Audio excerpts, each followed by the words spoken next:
Bem-vindo ao Pensando em Software, eu sou o Ed César e hoje eu vou mostrar uma ferramenta incrível que é o Illuminate Database.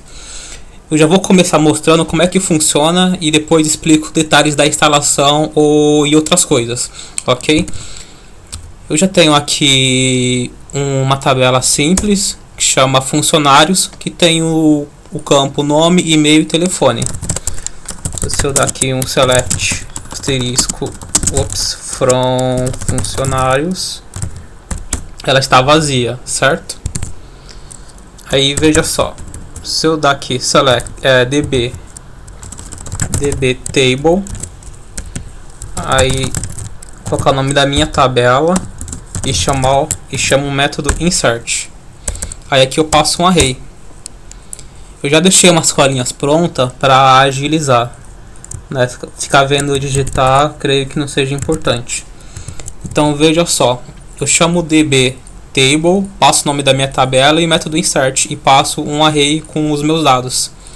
Aí eu vou executar aqui no meu terminal embaixo, no Visual Studio Code, meu arquivo index, e chamei ele. Agora vamos voltar aqui no banco de dados, ao select from funcionários, e eu tenho meu usuário João já criado.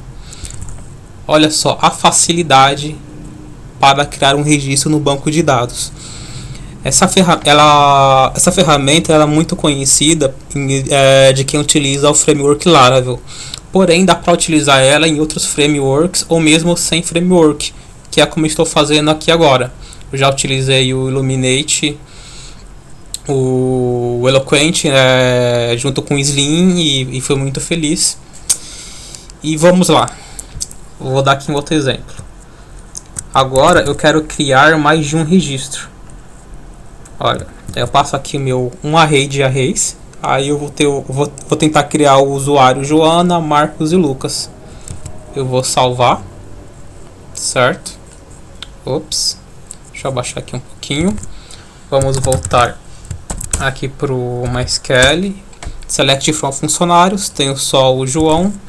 E vou executar aqui novamente o meu arquivo. Executou. E se eu vim aqui agora de novo, select asterisco from, e olha só, foi criado os 3 usuários, a Joana, o Marcos e o Lucas.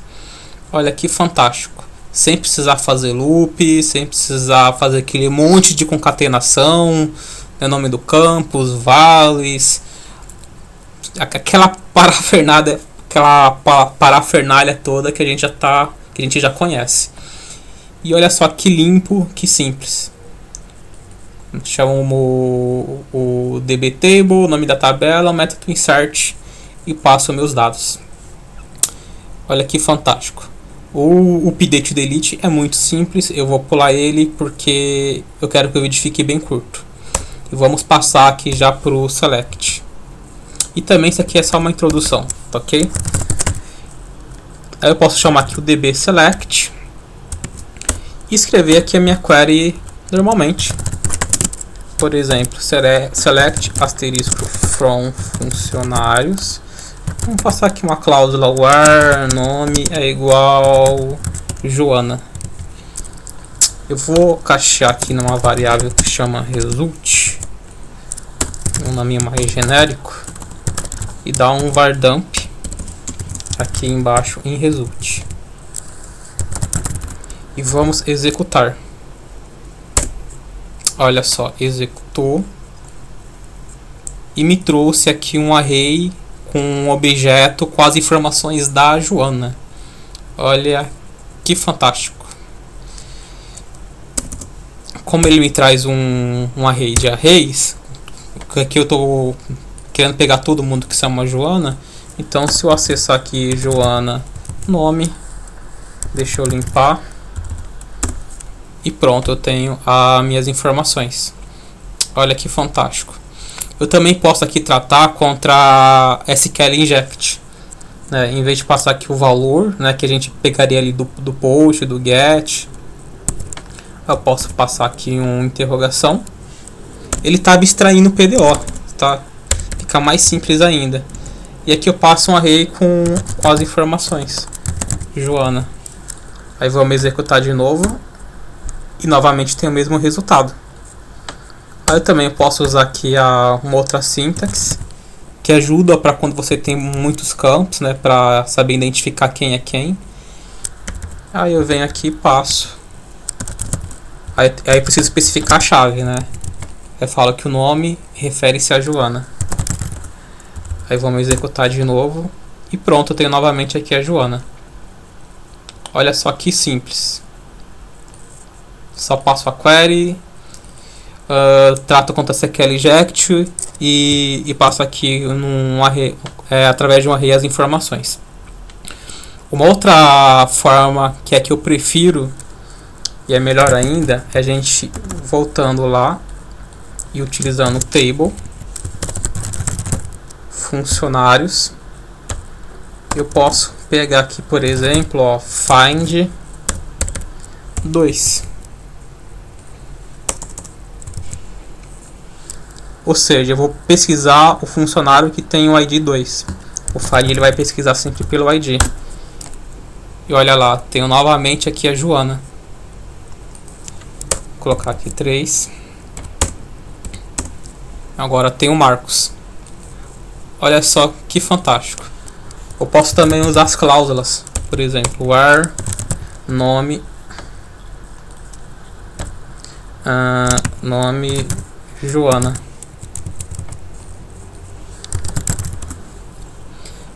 No caso, ele vai tentar procurar todo mundo que chama Joana. Então vai me trazer um array de array, certo? Então vou colocar aqui o primeiro resultado. Ops, deu erro. O que foi que eu fiz? Tá. Aqui get. Aí vamos executar de novo e ele me trouxe a Joana. Aí por que eu precisei passar get aqui? Porque como é que eu falo se eu estou querendo pegar só um resultado ou vários resultados? Aí o get são vários resultados. Aí por isso que eu coloquei o 0 aqui, certo? Porque é um array de array. Ou poderia simplesmente passar aqui first. Aí tem de novo a Joana. Ó, result nome. Olha só que fantástico. E uma outra coisa muito legal é que essa sintaxe aqui, ela é um construtor de consultas. Ou seja, por debaixo do pano, ele vai gerar uma consulta para o MySQL, que é o banco que eu estou utilizando. Se fosse o Postgres, ele ia gerar a consulta de acordo com o Postgres. Se fosse para o SQL Server, seria de acordo com o SQL Server. Aí, por exemplo, vamos supor aqui que eu estou querendo pegar todo mundo.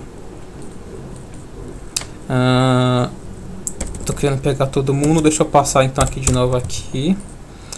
E só que eu quero pegar só 2 registros. Então passa aqui limit 2. Aí vamos executar de novo. E trouxe de novo a Joana. Só tem uma pessoa que chama Joana no banco, né? Mas se tivesse 10 ia trazer só 2. Como eu estou usando o MySQL, ele vai criar consulta usando o limit, certo? Vai criar lá select, né? Blá blá. Opa, select.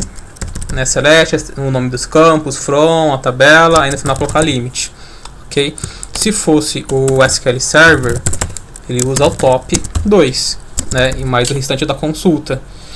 Aí se fosse o, sei lá, o Oracle, nem sei se ele dá suporte para o Oracle, não lembro, mas né, o Postgres ele dá suporte, para o MySQL eu sei que dá suporte, para o MySQL também, e alguns outros bancos, não lembro de todos, tem que ver na documentação. Mas o que eu estou querendo dizer? Que ele vai criar consulta de acordo com o seu banco de dados.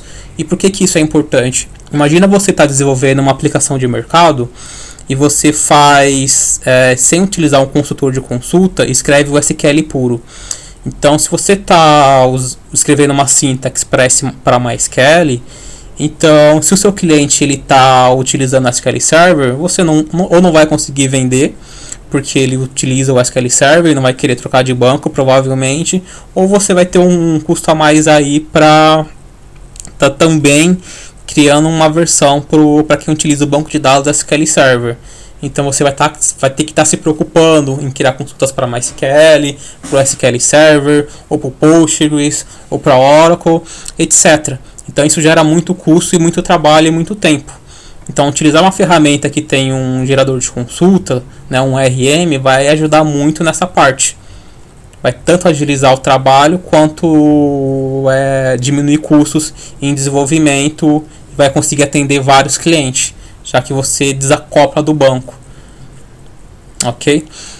E tem muito mais coisa que eu posso falar disso, e também tem uma outra forma de usar aqui o Illuminate Database, que é através de um arquivo de uma classe.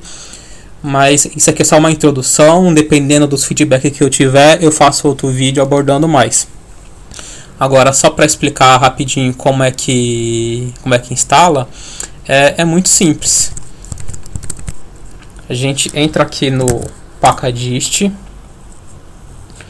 pesquisa por Illuminate Database,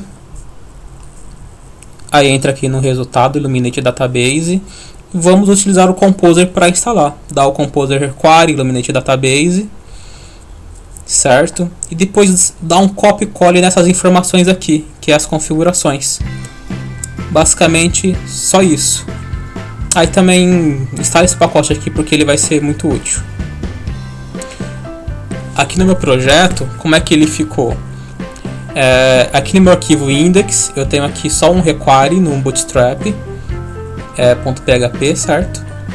Aí no meu arquivo de Bootstrap PHP, eu tenho aqui o require do autoload e as informações. Deixa eu baixar aqui o terminal.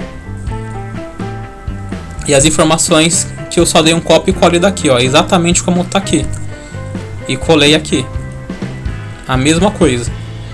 Aí eu só precisei trocar aqui para minhas configurações do banco de dados, certo? Aqui é localhost mesmo, a minha database, o meu banco de dados que chama empresa, username é homestead e o password secret, que é o padrão do Vagrant que eu estou utilizando. Então você dá um copy e cole aqui, cola no seu arquivo de inicialização de configuração e substitui aqui essas informações, né? Só isso. Aí depois você começa a utilizar. Aqui tem alguns exemplos, até para criar migration, que é um outro assunto também. Deixa eu entrar aqui no GitHub dele. Ó, aqui também tem as mesmas informações que está lá. E aqui ele fala da documentação. Você entra aqui no... que ele faz parte do Laravel, né? Então você entra aqui no Laravel mesmo, a documentação do Laravel, e vem aqui em Database, ó, em Query Builder. Aí você tem aqui a documentação de como utilizar. Essas partes aqui você desconsidera e veja só os exemplos onde tem aqui o DB. Aliás, isso aqui se não desconsidera, porque dá para trabalhar também aqui usando uma classe. Mas isso aqui é um assunto de outro vídeo. Tá? Comente aí, deixe o joinha para mim saber se vocês se interessaram pelo assunto. E vou ficando por aqui. Dá uma fuçada, ó, tem... Olha só, um group by, dá para fazer muita coisa aqui com essa ferramenta, é fantástica para escrever SQL, criar insert, para manipular o banco de dados em geral. E vou ficando por aqui, deixar esse vídeo curto, e dependendo aí do feedback que eu tiver, eu continuo fazendo talvez uma série. Aí só reforçando, aqui eu utilizei o Illuminate Database sem o Laravel, apenas com PHP puro. Eu só instalei via Composer, dei o Composer Require, deixa eu voltar lá. Dei o Composer Require conforme está aqui no Packagist, e dei um copy e cole nas informações e coloquei aqui no meu arquivo Bootstrap. Substituir as informações e depois só incluir aqui no meu index, certo? Utilizar o Composer sempre vai ser um pré-requisito. Não vou explicar aqui nada sobre o Composer, tem muito material na internet. E mais qualquer coisa, dá um toque aí, se eu puder, tiver tempo, eu respondo. Tá ok? Vou ficando por aqui, até uma próxima e falou!